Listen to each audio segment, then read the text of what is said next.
اب جہاں تک کہ طہارت کا سوال ہے، وضو کا، اللہ تعالیٰ نے اس کا ذکر خاص طور پر قرآن میں سورہ مائدہ کی آیت نمبر 6 میں فرمایا۔ ارشاد ہوتا ہے یا ایھا الذین آمنوا اذا قمتم الی الصلاۃ فاغسلوا وجوہکم وایدیکم الی المرافق وامسحوا برؤوسکم وارجلکم الی الکعبین وَإِن كُنتُمْ جُنُبًا فَاطَّهَّرُوا۔ اللہ تعالیٰ ارشاد فرماتا ہے ایمان والو، جب تم نماز ادا کرنے کے لیے اٹھو تو دھو لو اپنے چہرے کو، اپنے بازوؤں کو کوہنیوں تک، اور مسح کرو اپنے سروں پر، اور دھو لو اپنے پاؤں کو ٹخنوں تک، اور اگر تم جنبی ہو یعنی حالت جنابت میں ہو تو سارا بدن پاک کر لو۔ اس کے اندر اللہ تعالیٰ نے وضو کرنے کے لیے جو طریقہ پانی کا سکھایا ہے، اس طریقے کے اندر خود جہاں پر روحانی طور پر طہارت حاصل ہوتی ہے، جسمانی طور پر بھی اس میں کئی فائدے ہیں۔ چنانچہ آج اس پر تحقیق کی گئی ہے تو پتہ چلا ہے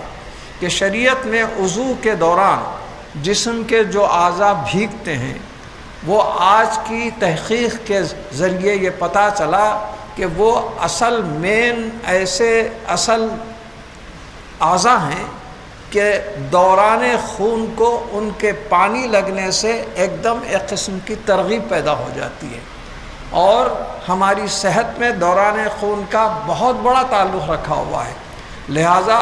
جب کوئی شخص اپنا چہرہ دھوتا ہے تو اللہ تعالیٰ اس چہرے کے ذریعے کچھ ایسے حساس مقامات ہیں جس سے دوران خون میں خود بخود تیزی شروع ہو جاتی ہے، یعنی نارمل ہو جاتا ہے۔ اگر دوران خون کم ہو گیا ہے آپ میں سستی محسوس ہوگی، دوران خون نارمل ہوگا تو آپ چستی محسوس کریں گے۔ تو یہ اپنے ہاتھوں کو کوہنیوں تک دھونا، اور پاؤں کو ٹخنوں تک دھونا، اور چہرے کو کان کی ایک لو سے دوسری لو تک دھونا، یہ ایسے حساس مقامات ہیں کہ جن پر پانی لگتے ہی دوران خون بلڈ پریشر آپ کا نارمل ہو جاتا ہے۔ اس طرح آپ کی صحت کو اللہ تعالیٰ ہمیشہ تندرست رکھتا ہے جو باوضو رہتا ہے۔ اور پھر روحانی فائدے تو پوچھیے مت۔ وضو کرنے کے روحانی فائدے حضور صلی اللہ علیہ وسلم نے ایک مرتبہ حضرت بلال رضی اللہ عنہ سے فرمایا، کیا بات ہے بلال، میں جب معراج کی شب آسمانوں پر جا رہا تھا تو تمہاری آہٹ سامنے محسوس کر رہا تھا۔ حضرت بلال عرض کرنے لگے، یا رسول اللہ صلی اللہ علیہ وسلم، جیسے ایک غلام سامنے رہتا ہے آقا پیچھے آتے ہیں ویسی میں آگاہ ہوں گا۔ تو آپ نے فرمایا نہیں، کوئی نہ کوئی بات ہے ضرور جس کی وجہ سے تمہاری آہٹ میں محسوس کر رہا تھا۔ آپ نے جب تحقیق کی تو پتہ یہ چلا کہ حضرت بلال رضی اللہ عنہ عرض کرنے لگے، یا رسول اللہ صلی اللہ علیہ وسلم، میں نے اس کو اپنی عادت بنا لی ہے کہ جب کبھی میرا وضو جاتا رہتا ہے کسی ضروریات وغیرہ کی وجہ سے تو فوری میں وضو کر لیتا ہوں۔ یہ وضو ہمیشہ سے تم جو کرتے ہو بلال، اسی وجہ سے تمہارا یہ عالم تھا کہ میں نے اس کی آہٹ وہاں پر محسوس کی۔ دوسری حدیث شریف میں یہ بھی ہے کہ آج جو وضو میں ہمارے اعضاء بھیگتے ہیں، کل کے دن قیامت میں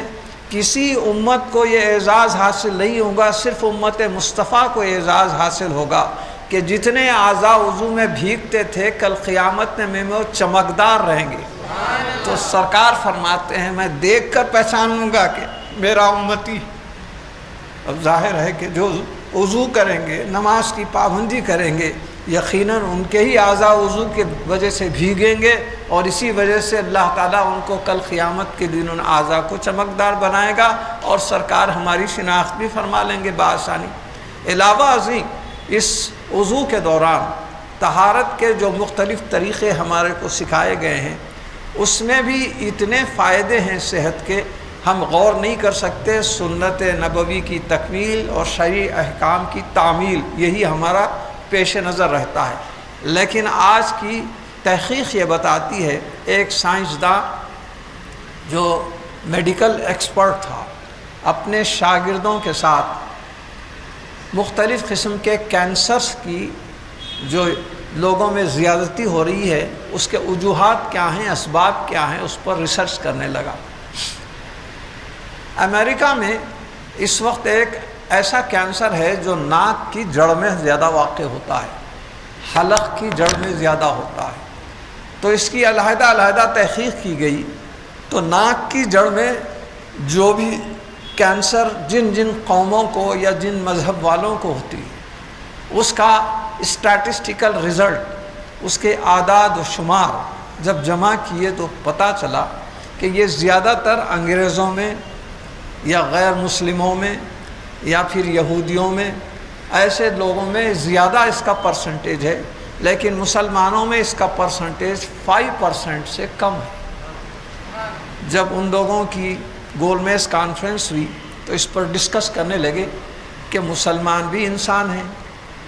اور کرسچینز بھی انسان ہیں، غیر مسلم بھی انسان ہیں، ان میں یہ اس کا اوسط اتنا کم ہے 5% سے اندر، اور دوسروں میں 95%، کیا وجہ ہے اس کی؟ تو اس کی پھر تحقیق شروع ہوئی۔ ایک مسلمان کسی سائنٹسٹ سے، اس میڈیکل ایکسپرٹ کے کچھ بات تھے، اس نے مسلمانوں کے عادات اور اطوار، مذہبی جو کچھ بھی مناسک ہوتے ہیں اس پر ڈسکس کیا، تو وہ اس نتیجے پر پہنچا کہ دراصل مسلمانوں کے پیغمبر نے دن میں 5 مرتبہ نمازیں فرض فرمائی ہیں شریعت میں، اور 5 وقت، کم سے کم 5 نمازوں کے لیے 5 وقت اس کو وضو کرنا پڑتا ہے، اور وضو کرنے کے دوران اس کو ناک میں پانی چڑھانا پڑتا ہے، تو جب ناک میں پانی لیتا ہے تو اس جگہ وہ وائرس پیدا ہی ہونے نہیں پاتا بلکہ وہ ہمیشہ کے لیے غائب ہو جاتا ہے۔ اس کے بعد پھر اس پر تحقیق ہوئی کہ پھر یہ 5% کیسے، سب لوگوں کو چاہیے نہیں ہونا تھا، تو انہوں نے کہا کامن سینس کی بات ہے، یہ 5% وہی ہیں جو نماز نہیں پڑھتے، جو وضو نہیں کرتے، اس وجہ سے ان کو ہوتا ہے، ورنہ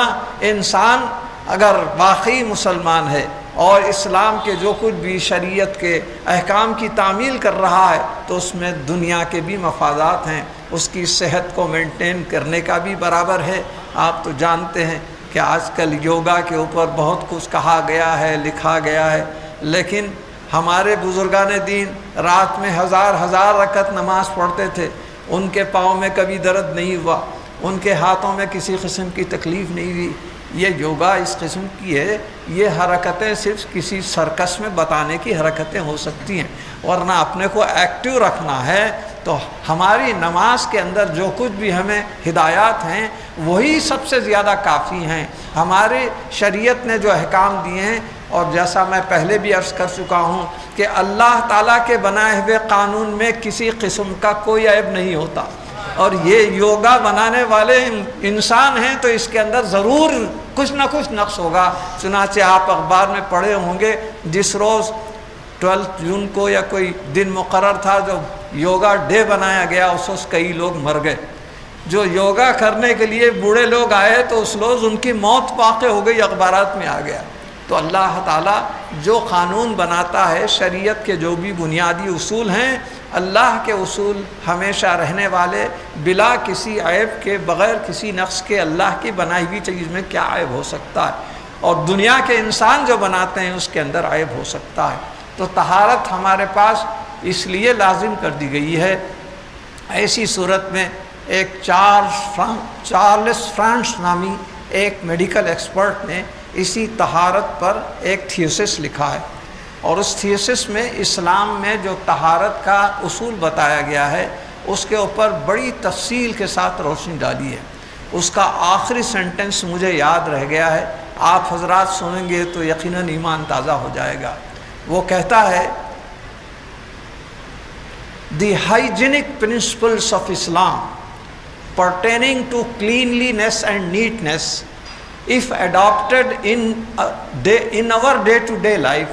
no disease will attack and all the germs will be destroyed automatically." وہ کہتا ہے کہ انسان کے لیے جو حفظان صحت کے اصول ہوتے ہیں، اسلام نے جو مقرر کیے ہیں وہ ایسے پیارے ہیں کہ اگر اس پر ہم اپنی ڈے ٹو ڈے لائف، وہ ہم کے بارے میں، ہم کا مطلب یہ مسلمان نہیں کرا ہے، وہ غیر مسلم ہے کرا ہے، ہم بھی اگر اس پر عمل کریں تو وہ کوئی جراثیم پیدا ہی نہیں ہوں گے، اس کے جو وائرس ہوں گے وہ خود بخود ہلاک ہو جائیں گے اور بیماریاں ہمارے قریب پھٹکنے بھی نہیں پائیں گے۔ تو معلوم یہ ہوا کہ اللہ تعالیٰ نے طہارت کو ایک ایسا ذریعہ بنایا ہے جس کے ذریعے ہمیں طرح طرح سے دنیاوی مفادات بھی حاصل ہوتے ہیں، پھر اخروی تو پوچھیے مت، روحانی طور پر بھی، اور ہمارے پاس ظاہری طہارت کے ساتھ باطنی طہارت کو بھی سب سے زیادہ اہمیت دی گئی ہے۔ تزکیہ نفس اور تصفیہ قلب کو اتنی اہمیت دی گئی ہے کہ اس کے بغیر ظاہری طہارت کرنے سے کوئی خاص فائدہ حاصل نہیں ہو سکتا۔ اپنے کو پوری طریقے سے متوجہ کرنے کے لیے، خشوع و خضوع پیدا کرنے کے لیے جگہ جگہ ہم کو ہدایات دی گئی ہیں۔ اس کے بعد آپ کے سامنے میں ایک قرآن پاک کا اور ایک حوالہ دینا چاہتا ہوں کہ آج دنیا تمام میں، عرب ممالک میں بہت سے ایسے ممالک ہیں جو محض پیٹرول کی وجہ سے ان کو آج دنیا میں متمول ممالک میں شمار کیا جاتا ہے۔ ان کی اتنی دولت ہے کہ اگر وہ دنیا کے مسلمانوں میں تقسیم کر دیں تو کوئی مسلمان غریب نہیں رہے گا، اتنی دولت ان کے پاس ہے۔ یہ الگ بات ہے کہ وہ ان کا صحیح استعمال کر رہے ہیں نہیں، اللہ ہی بہتر جانے۔ مگر یہ جو پیٹرول کے نکلنے کی بات ہے، یہ دراصل پیٹرول کیا چیز ہوتی ہے، یہ جو جیولوجیکل ایکسپرٹ سے بتاتے ہیں کہ زمین کے اوپر جو نباتات ہوتے ہیں، جھاڑ ہوتے ہیں، یہ جھاڑوں کا یہ عالم ہوتا ہے کہ ان کا ایک سیزن ہوتا ہے جب کہ سرسبز و شاداب ہوتے ہیں، ہرے بھرے ہو جاتے ہیں، لیکن جب وہ بہار کا موسم ختم ہوتا ہے تو یہ سوکھنا شروع ہوتے ہیں۔ سوکھنے کے بعد وہ اسی زمین کے اندر دفن ہو جاتے ہیں، پھر وہ زمین کے اندر چلے جاتے ہیں، اور اس کے بعد زمین کے اندر ایک فیول کے طور پر بننا شروع ہوتا ہے۔ اور ایسے ہی زمین پر جہاں نباتات زیادہ رہتے ہیں یا پھر ریگستان کا علاقہ ہوتا ہے، وہاں پر ان کے منتقلی کی وجہ سے ان کو اس جگہ پر کچھ زمین کے اندر کچھ ایسے سیال چیزیں پیدا ہوتی ہیں جس کے اچھے بھی اثرات ہیں، برے بھی اثرات ہیں۔ اچھے اثرات یہ ہیں کہ وہ پیٹرولیم کی شکل اختیار کر لیتے ہیں۔ جیسے آپ آج کل بڑے بڑے عرب ممالک کو دیکھیے کہ ان کے پاس پیٹرول اتنی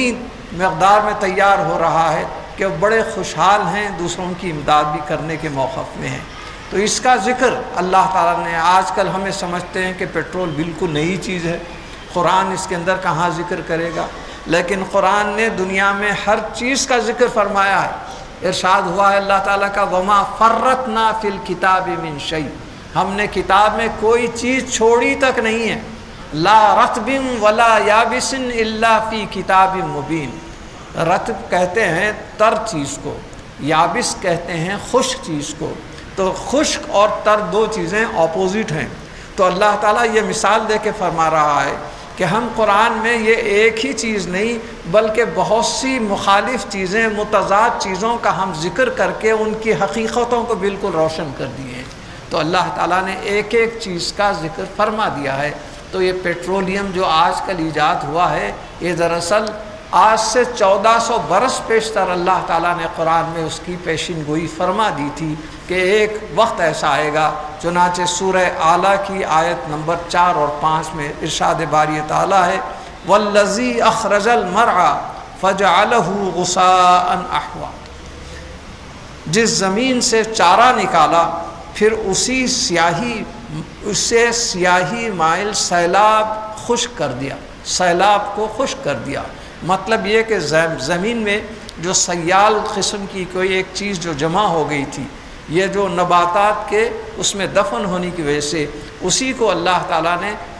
سیال بنا کر اس کو پیٹرولیم کی شکل دے دی۔ اور یہ پیٹرولیم جب نکالا جاتا ہے خام تو وہ ایک دم استعمال کے قابل نہیں ہوتا، اس کو طرح طرح سے ریفائن کرنا پڑتا ہے، صفائی کرنی پڑتی ہے، تب کہیں جا کر اس کو موٹروں میں یا ایروپلین میں یا مختلف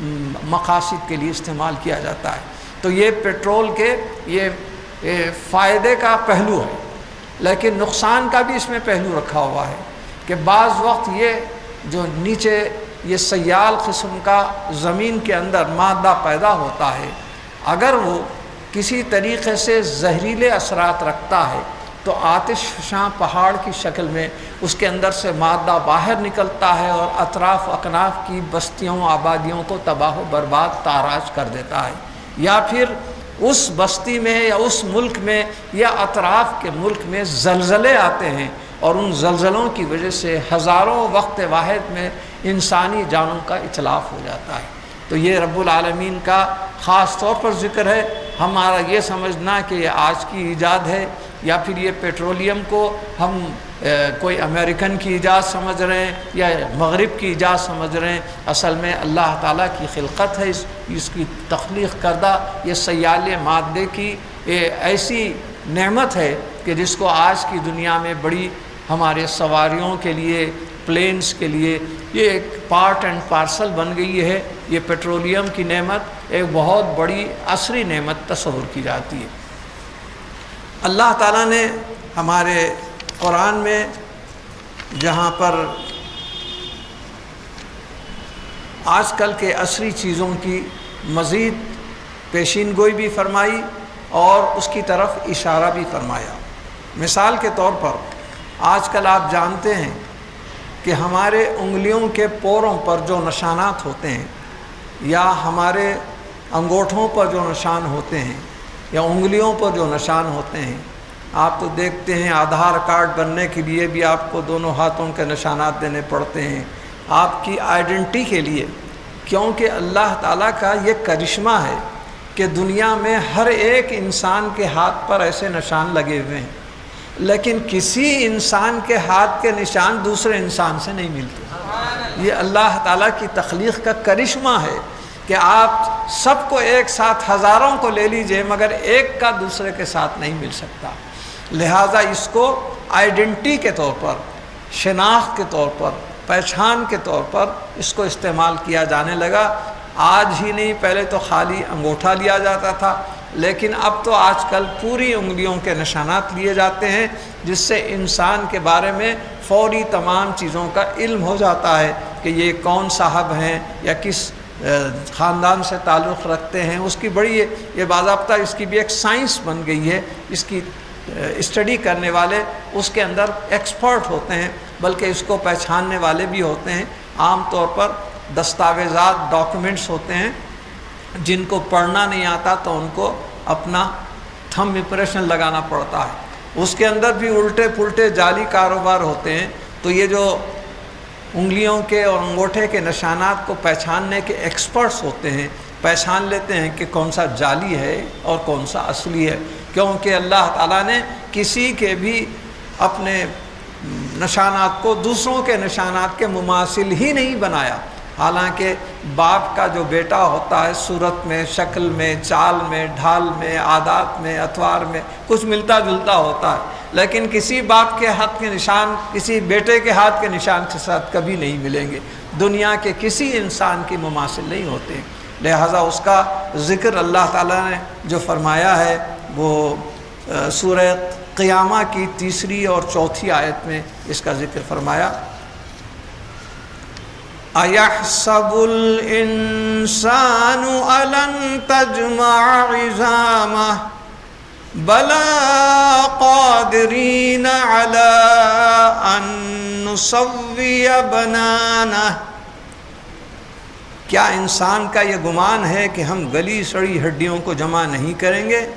ہاں، ہم تو ان کے انگلیوں کے پور پور کو درست حالت میں لانے پر قادر ہیں۔ تو اللہ تعالیٰ نے ہر انگلی کے پور کے جو نشانات ہوتے ہیں اس کو اہمیت دے کر اللہ تعالیٰ فرما رہا ہے۔ ہمارا تو یہ لوگوں کا یہ خیال ہے کہ جو مر گئے ان کو ہم زندہ نہیں کر سکتے، مگر ہمارا تو قدرت کا کرشمہ یہ ہے کہ کسی کے ہاتھ کے اوپر جو نشانات تھے ان کی زندگی میں دوبارہ ان کو جب زندہ کریں گے تو ان کے نشانات بھی ایز اٹ از اس کے اندر موجود رہیں گے۔ یہ ہماری قدرت کا کرشمہ ہے۔ لہٰذا اللہ تعالیٰ نے ان لوگوں کو چیلنج دیا، کیونکہ بہت سے لوگ اس کو تسلیم نہیں کرتے تھے۔ یہ دوبارہ زندگی کے بارے میں یہ اہل ہنود میں بھی ایک نظریہ ہے، عقیدہ ہے، اس کو آواگون کہتے ہیں، مسئلہ تناسخ۔ ان کا کہنا یہ ہے کہ انسان زندگی میں جیسا عمل کرتا ہے مرنے کے بعد ویسے ہی دوسری مخلوق میں تبدیل ہو جاتا ہے۔ مثلا کوئی غیر غلط کام کیا تو مرنے کے بعد کتا بن جاتا ہے، کہیں کوئی گھوڑوں کے جیسے کام کیا تو گھوڑا بن جاتا ہے۔ اس قسم کا ان کا خیال اور نظریہ ہے، اس کو مسئلہ تناسخ کہتے ہیں، آواگو ان کا مسئلہ۔ ہمارے پاس بھی دوبارہ زندگی والبعث بعد الموت کا ہمارا یقین کرنا ایمان کے لیے ضروری ہے، مگر موت کے بعد کی زندگی ایسی نہیں ہے کہ کتے بن جانا، گھوڑے بن جانا، بھینس بن جانا، بلکہ اللہ تعالیٰ کے سامنے ہم دوبارہ پھر زندہ ہو کر کھڑے ہو جائیں گے۔ عام طور پر یہ خیال ہوتا ہے کہ بعض لوگ جل کر مر جاتے ہیں، بعض لوگ پانی میں غرق ہو کر مر جاتے ہیں، تو اب اس کے اندر جب جل گیا انسان تو اس کے جسم کا ایک ایک پارٹیکل جل کر خاکستر ہو گیا، اور پانی میں جب گیا غرق ہو گئے تو اندر مچھلیاں ہیں، جھینگے ہیں، اور نہ جانے کیا کیا مخلوق، ایک عالم آباد ہے سمندر کے اندر، وہ اس کی ٹکا بوٹی لے کر ایک ایک سب ختم کر دیتا ہے۔ تو اب کامن سینس، عام عقل یہ کہتی ہے کہ کل کے دن اللہ تعالیٰ اٹھانے والا ہے، یہ کیسے ممکن ہو سکتا ہے؟ رب العالمین بھلا یہ جلنے والوں کو، خیر ہم جس کو کہ لے جا کے دفن کر دے رہے ہیں، ہو سکتا ہے وہیں کی مٹی کے اندر اس کے ذرات موجود ہوں گے، مگر کہیں جل گیا، کسی پانی میں گر کے مر گیا غرق ہو کر، تو اس کو اللہ تعالیٰ کیسا کریں گے؟ تو یہ اس قسم کے خیالات لوگوں میں پیدا ہوتے رہتے ہیں۔ مسلمانوں کو تو یقین ہے کہ ہم کو برابر اللہ تعالیٰ زندہ کرے گا۔ ابھی آپ نے سن لیا کہ ایسی حالت میں زندہ کرے گا کہ ہمارے انگلیوں کے پور کے اوپر کے نشانات بھی ویسے ہی برقرار رہیں گے، ایسا زندہ کرے گا۔ بعض حضرات اس کو یقین تو کر لیتے ہیں، مگر اپنی آنکھوں سے اس کا مشاہدہ کرنے کی تمنا ہوتی ہے۔ جیسے حضرت ابراہیم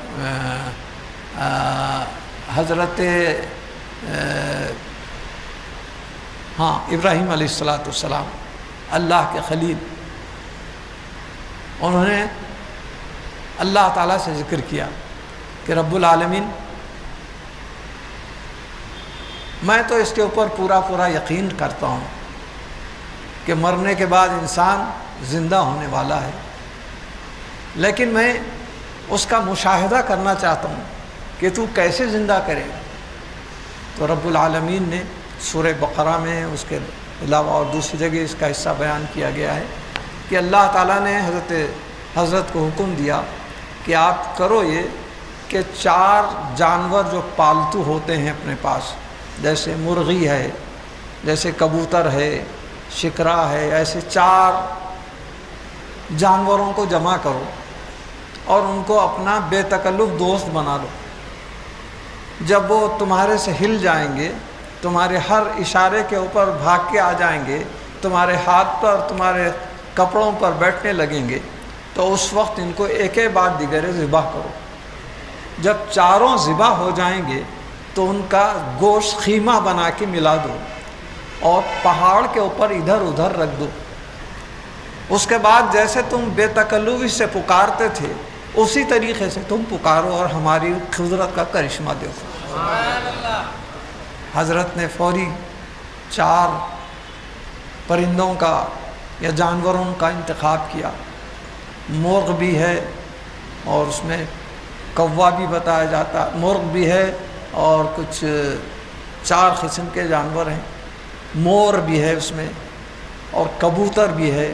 ایسے 4 جانوروں کو آپ نے جمع کیا اور بہت ہی آپس میں بے تکلفی ہو گئی، تو اللہ کے حکم کے حساب سے اس کو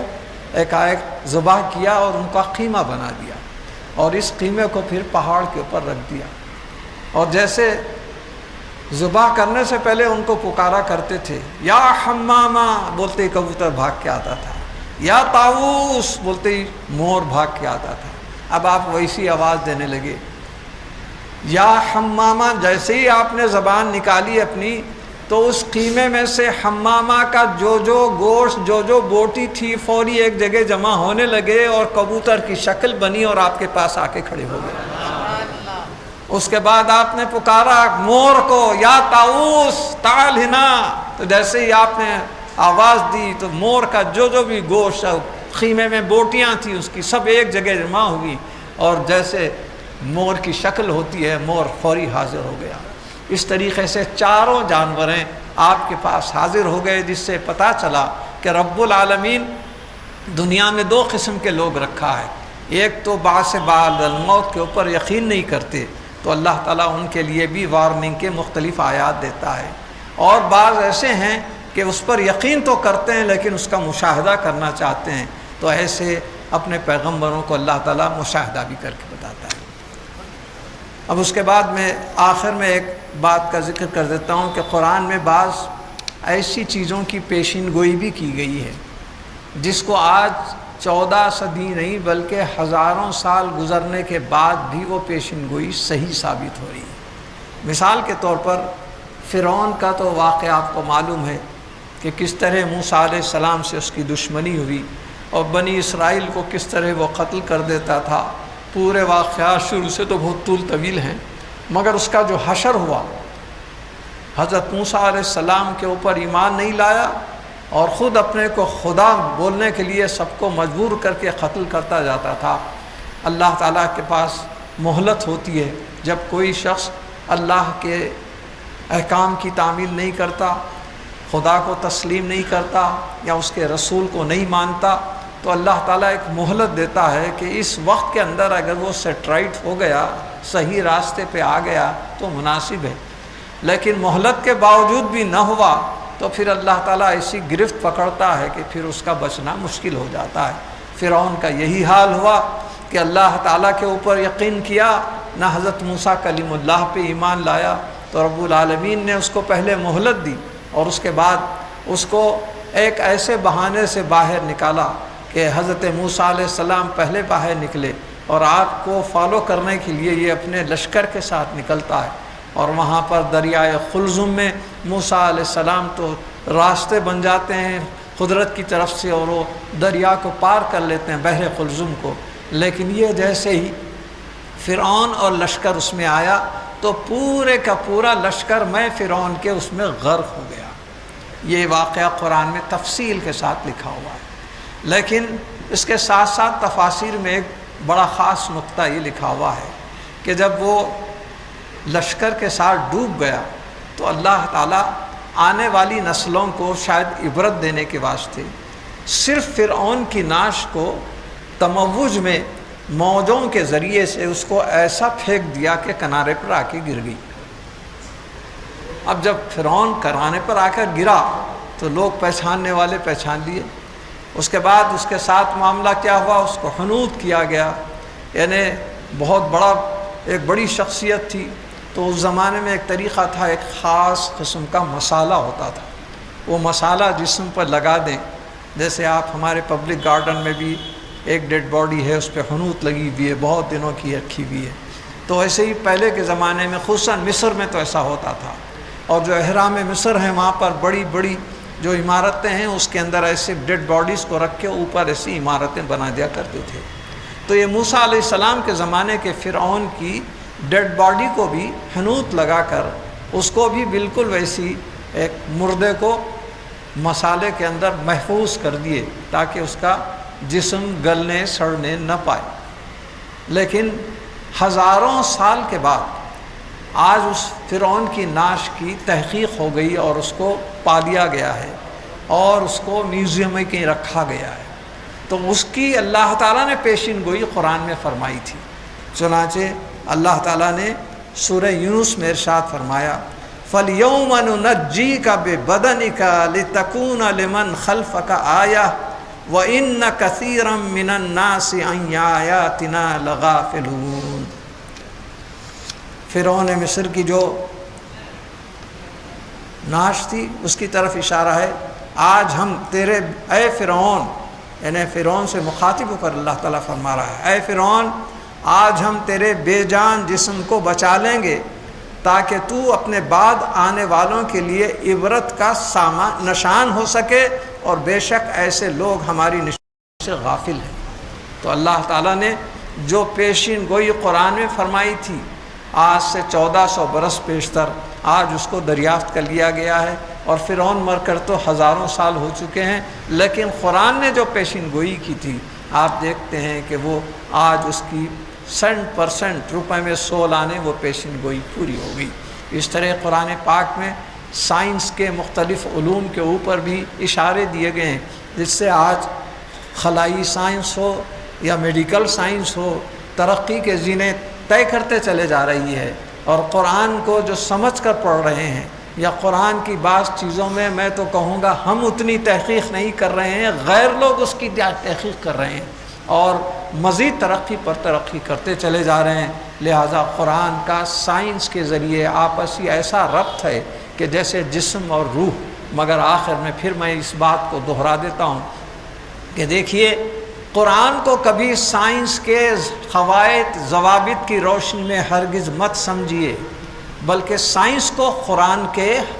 آیات، اشاروں اور کنایوں میں سمجھنے کی کوشش کیجیے۔ قرآن سائنس کی روشنی میں سمجھا نہیں جا سکتا، سائنس قرآن کی روشنی میں سمجھی جا سکتی ہے۔ سائنس کا جو بھی قاعدہ، جو کلیہ، جو طریقہ